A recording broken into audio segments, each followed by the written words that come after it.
Just a foreword. The main topics I'm going to be discussing are citizenship, identity, and race.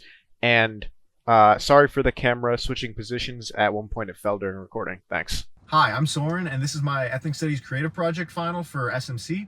And I'm going to be interviewing my friend Jordan about his family's immigrant experience and how it compares to his personal experience today. And just for some background, we've gone over the class materials together so that we're sort of on the same page and we have a bit of a more of an understanding of what we're talking about. So the first question is, Jordan, what's your immigrant background? Well, my great-grandparents were actually Russian Jewish in the 1890s. All right. And why did they decide to immigrate? What push-pull factors were motivating them? Firstly, economic opportunities. At the time, Russia was very poor and still operated under a Tsarist system. And second, America seemed like a really prosperous place that had freedom and economic opportunity. So, as well, Russia had a lot of anti-Semitism at the time, for instance, from the pogroms. Pogroms were essentially anti-Semitic riots in Russia that targeted Jews, and lots of people could die in them. And they really wanted to avoid that anti-Semitic violence. And when they got to America, were their hopes met? Like, did it fulfill their desire for economic opportunity and equal rights? Well, initially they had trouble making money and finding jobs because of anti-Semitism at the time. Also, they did face some anti-Semitic threats, and there was like a real fear of violence but luckily nothing happened, of course. But in Russia, there was lots of anti-Semitism going on, and people were getting harmed and injured, and thankfully they were able to get over to America.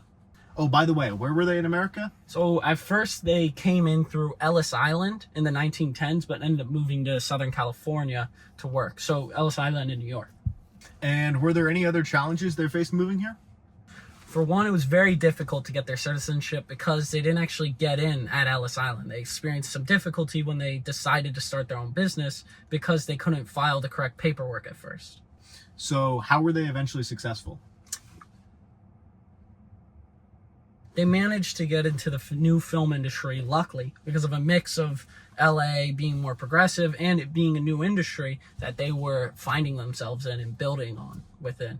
And that didn't have pre-existing discrimination because there wasn't really a workforce that was there that happened to be anti-Semitic. So a lot of Jewish people really ended up getting in at the beginning of Hollywood and the film business and really coming together and supporting one another, which is why there's always all these stereotypes about Jewish people in the film industry, like, I don't know, I guess like going like trying to help one another, but like at the time they had nothing else or nowhere else to go. And All right, so we talked about it actually during the interview, but the audio for this portion got messed up. But Jordan's family was not immediately successful when they came here. Before coming to Los Angeles, they were also working in the entertainment industry in New York, but they were doing stuff like amusement parks, and they were working like low-level jobs. They weren't doing the stuff they did in LA, and they only came to LA and were able to establish themselves about 20 years after they immigrated. But some of my other family members in LA still experience discrimination. Yeah, definitely. All right, so now that we've established the background, we're ready to move on to some more specific questions. And the first one is, were your great-grandparents considered white when they got here?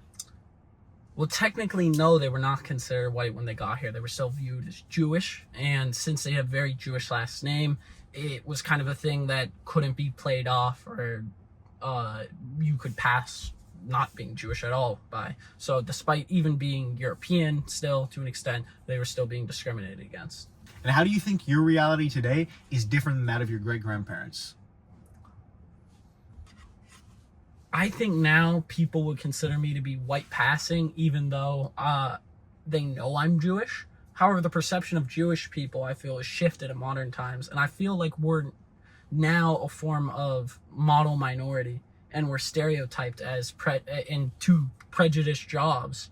And such as like lawyers or bankers, or like, especially my dad is a lawyer, and sometimes like I've been discriminated for that, or people have called that out more specifically while I was growing up. But even though these jobs are often like upper class, right, or the film industry, it's the main one I'm forgetting, but even though they're still looked at, even though people still look at these jobs as upper class, they're still looked at as being somewhat, they look down on it just for being Jewish, and they'll just for someone being Jewish doing that job, even though it has no correlation to what they might be doing in that profession at all, right? And do you feel like anything of your family's Jewish culture was lost between then and now? Yes, for example, my family stopped being very religious to fit into societal standards, despite one of their initial reasons for fleeing being to have religious freedom. My mom has been trying to get us to go back to temple, but still it's part of our culture that we lost, you know? Another less major example was that people will Latinize their names to assimilate, which I know is a very common thing for a lot of these immigrant people who have immigrated over here. And yours went from Shanker to Shank, right? Yeah. Okay. I'm glad to see that your mom is trying to reconnect with your culture. So the next question is about specifically where you live. So obviously you live in a nice neighborhood. But did you know that back when your great-grandparents were here, they wouldn't have been able to live here? They wouldn't have been allowed to? No, that's crazy. All right. Now I've got some specifics from the 1939 HOLC report about this neighborhood. For context, it was initially rated as a green, which is the highest rating. And it had a 0% foreign population with supposedly no, like the word they used was no infiltration, right? And one quote from the report is that deed restrictions cover perpetual racial protection. So that would mean that no one who isn't of a desirable race would ever be allowed to move into the neighborhood. And I was just wondering if you had any insight into that or any feelings about that. That's crazy. That's eye-opening. Like there's a chance I could have been prevented from like being in this neighborhood just because of my religion. Like that's crazy, and it shows that we've made definitely true progress today, right? I don't know that they lived like in a neighborhood for I do know that they lived in a farther away neighborhood despite being pretty well off. We did some research, and his family partly lived in Pasadena and partly in Boyle Heights. But I didn't realize it was because they were barred from the nicer areas. So my next question is, how do you think specifically white supremacy in the United States impacted your family? Well, because of the jobs my family occupied, they were mostly able to pass under the radar, sort of. Like, since they were doing behind the scenes stuff with films, like writing and directing and producing and a lot of managerial stuff, they weren't really directly interacting with much of a public demographic. And at the time, a lot of America would be very anti-Semitic, right? So they were kind of surrounding themselves with who they wanted to be around.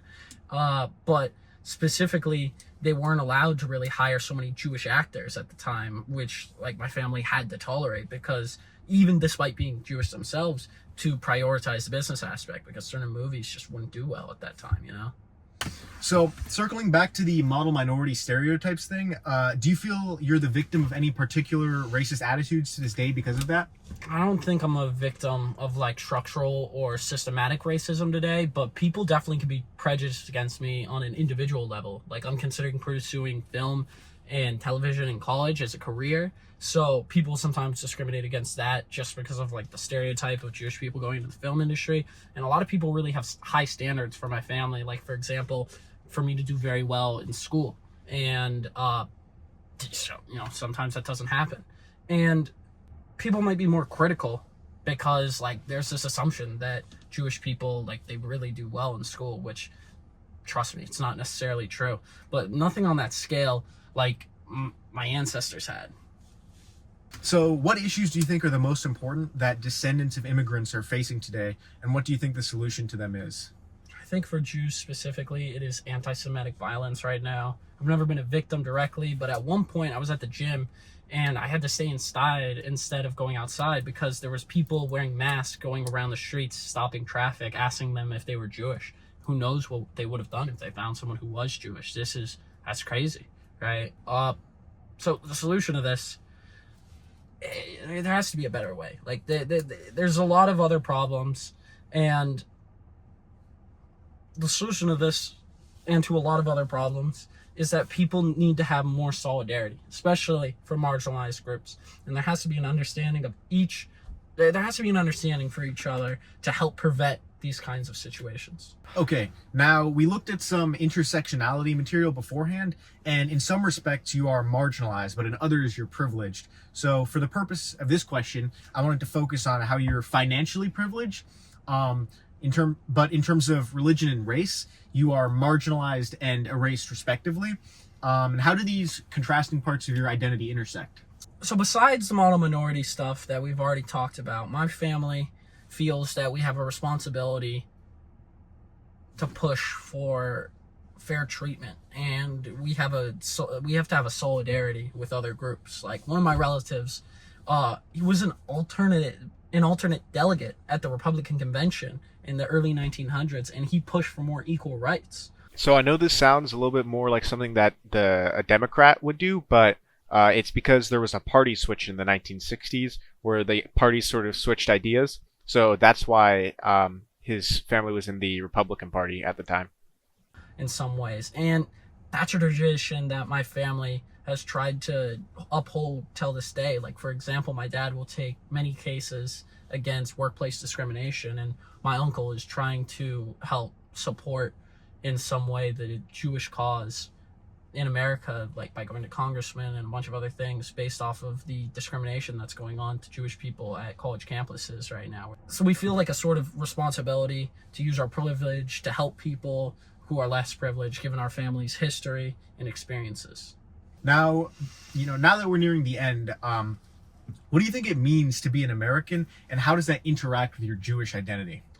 So, like, to me, being an American means like being part of a country whose ideals are based off of freedom and equality, right? I know that America doesn't always live up to these ideals, but they are what America constantly aims for, and what my great-grandparents came here seeking to become a part of, right? They saw this hope and freedom and equality that was going on in America, and they wanted to flee from Russia because it was only getting worse for them at that time. So I think the interaction between my Jewish identity and my American identity, it's complex to say the least, because my family have been victims of the failure of America to live up to its ideals, specifically against, in anti-Semitic ways, right? But at the same time, the hope that America gives and the ability to empower yourself and your family and make others feel at home here is something that you're not going to find anywhere else. But definitely, it's a complex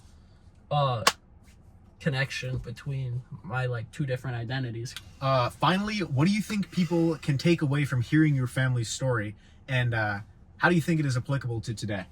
So I would say the main thing that people could take away from my family's story is that America isn't always perfect, and there's still a lot of work to be done to achieve equality, right? But considering how far we've come in America and how far my family was able to come in the past 100 years, and then America was able to come in the past 100 years, from us having to change our last name to us kind of being able to be openly and freely Jewish and hopefully not be attacked for it, so but at the same time, there still is proof that even though there are challenges, you can be successful and accomplish a lot here, and that people should aim for success while maintaining their ideals and preserving the valuable parts of their culture that they want to live on in their family. However, my family's story is just one story, and all voices need to be heard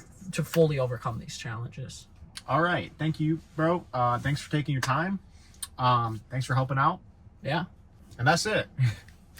All right, now that the video is over, I'd like to invite everyone to look into their own immigrant background, if possible, because, like he said, his family story is only one story, and I feel like everyone can sort of take something different away from looking into their own family's immigrant background, especially depending on which wave of immigration they came in.